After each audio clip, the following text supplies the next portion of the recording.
Starting valve. Utewerken Burmeister wine instruction film. Starting valve to K90 GF engine, replacement and overhaul. This operation is also described in the instruction book, Volume 2, Maintenance Part 907-4. Before we commence work, we must follow 4 safety regulations, namely, stop the engine, block the starting mechanism by closing the cock to the starting air distributor, connect the turning gear, open the display cocks. And so now this has been done, we can begin changing the starting valve. One prerequisite is a normal set of tools, including a dynamometric wrench and a spare valve to be obtained from supply. The special tools required are a grinding tool and a special extractor intended for the starting valve. We must also have an abrasive available, carborundum 200, as well as a cleaner.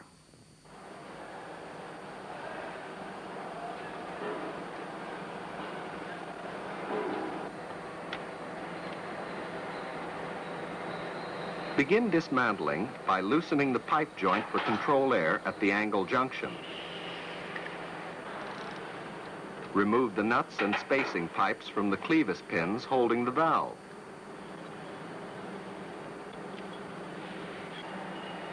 Fit the extractor and fasten the 2 pins in the special extractor mounting holes on the valve.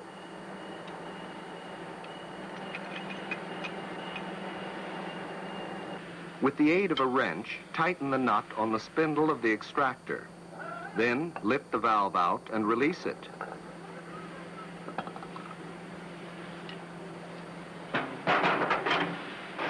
Now give the hole in the cylinder cover a proper cleaning and inspect the valve seat carefully. If it is shown to be sooty or burnt, it must be ground with the grinding tool. First fit the guide onto the handle of the grinding tool, and then the milling attachment.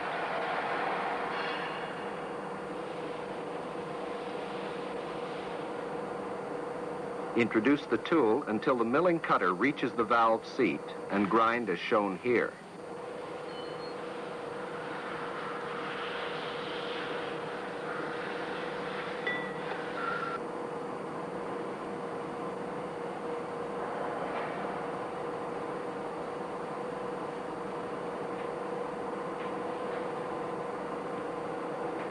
Now we shift the milling attachment to the grinding wheel. We apply carborundum 200 and a few drops of cylinder oil to the wheel.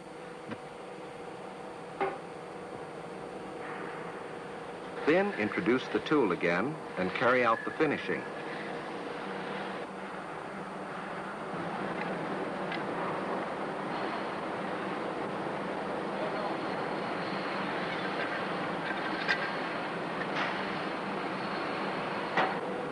Make another proper cleaning and check the valve seat again. The seat should now be smooth and free of burrs and other defects.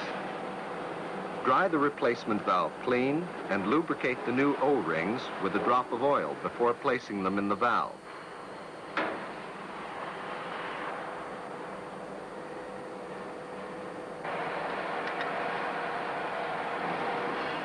If the ring should seize when the new valve is put in position, tap it lightly with a tin hammer.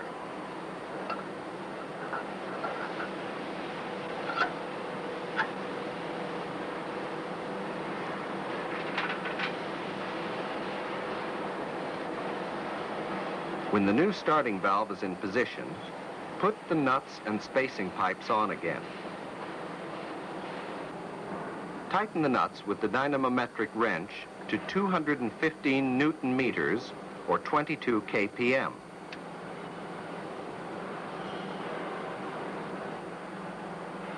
Fit the angle junction again and complete the whole operation by joining the pipe for the control air.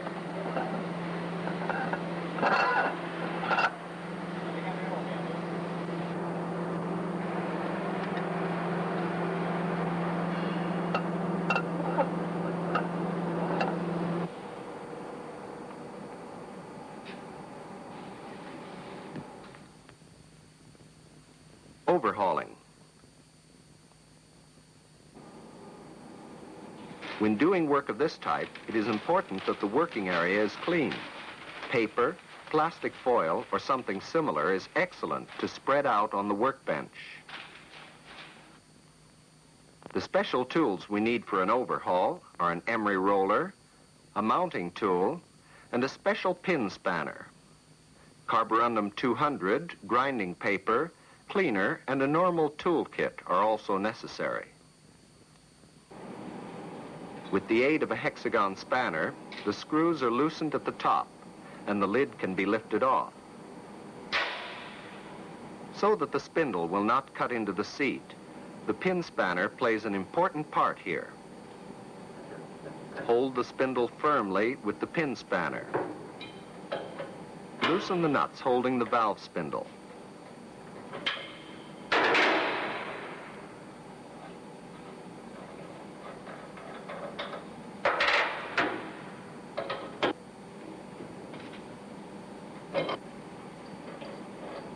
If the valve spindle seizes when it is being taken out, tap it lightly with a tin hammer.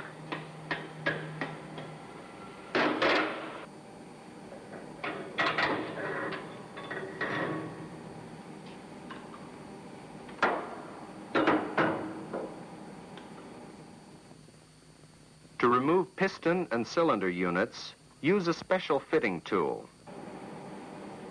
Note how the tool is introduced into the valve.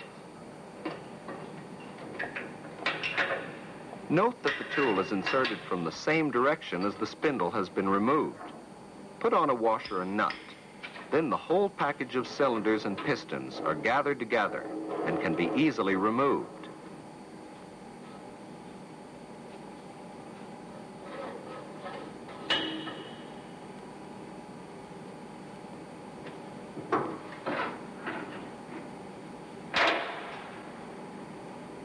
Do not forget that the valve spring and one cylinder must be taken out by hand. Begin by disposing of the old O-rings.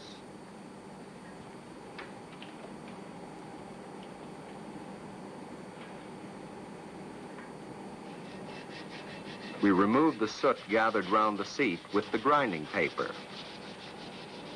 By means of the emery roller, the grinding surface of which must be carefully checked to see that it is really smooth and absolutely even, we will grind the valve seat. If the tool seems flawless, we apply abrasive, Carborundum 200, and a few drops of oil.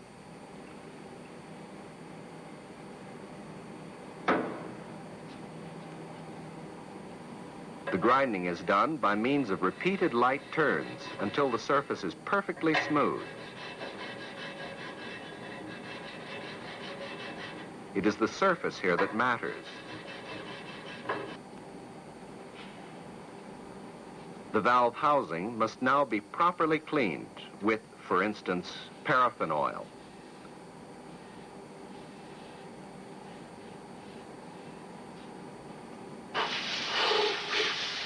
Blow it completely dry and clean.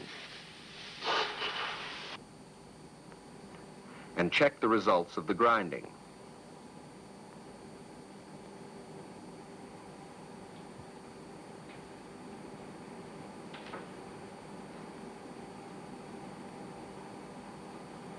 The valve spindle and the valve housing should be ground together, and here the pin spanner is used again.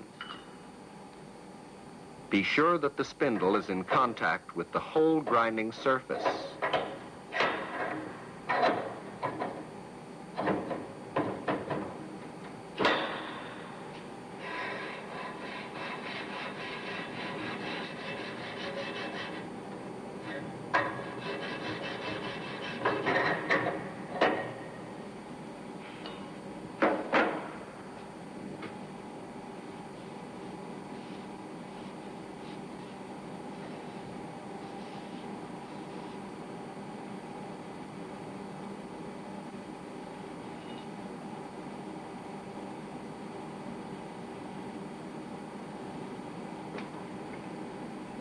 clean all the details in, for instance, paraffin oil.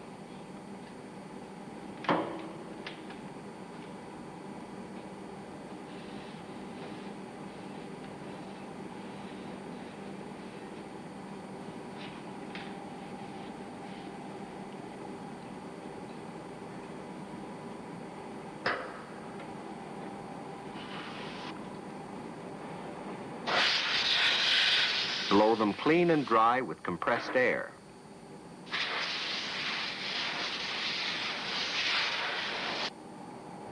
Finally, lubricate them with cylinder oil or Molykote grease. When the valve is to be reassembled, it is important that the details are taken in the correct order. Begin by putting in one cylinder and its valve spring in place.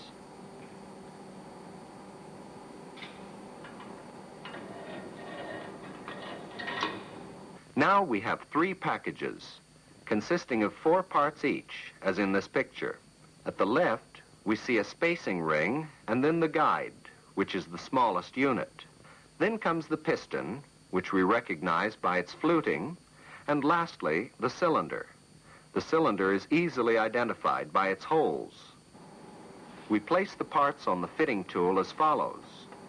First, a piston, as we have already placed one cylinder in the valve housing by hand. Then come the spacing ring, guide,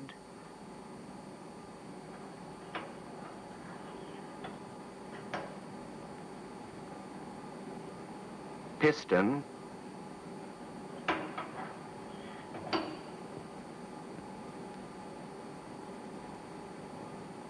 and a cylinder. Then comes the next package, spacing ring, guide,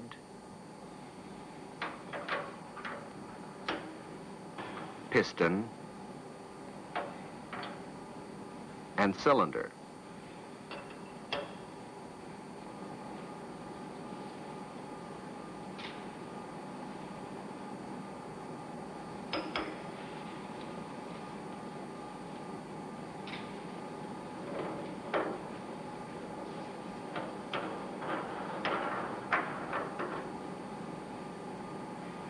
When the tool is fitted, we place it in the valve housing.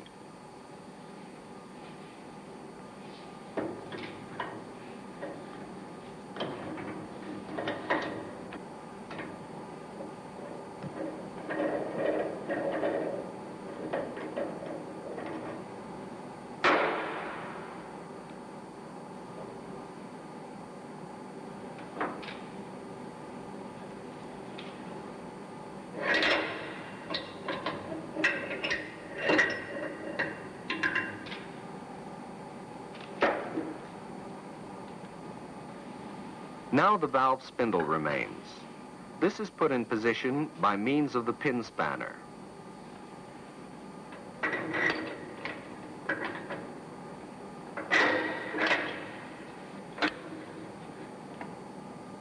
Put on a washer and nut, hold firmly at the other end with the pin spanner.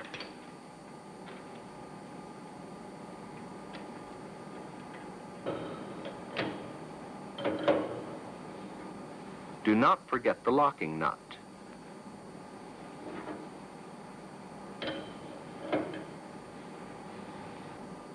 Put the lid back and replace the screws.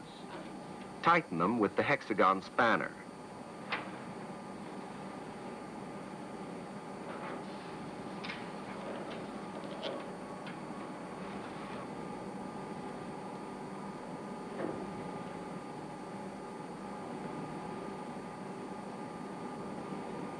If the now overhauled valve is to be put in the stores, the O-rings should not be fitted, as they may dry during storage.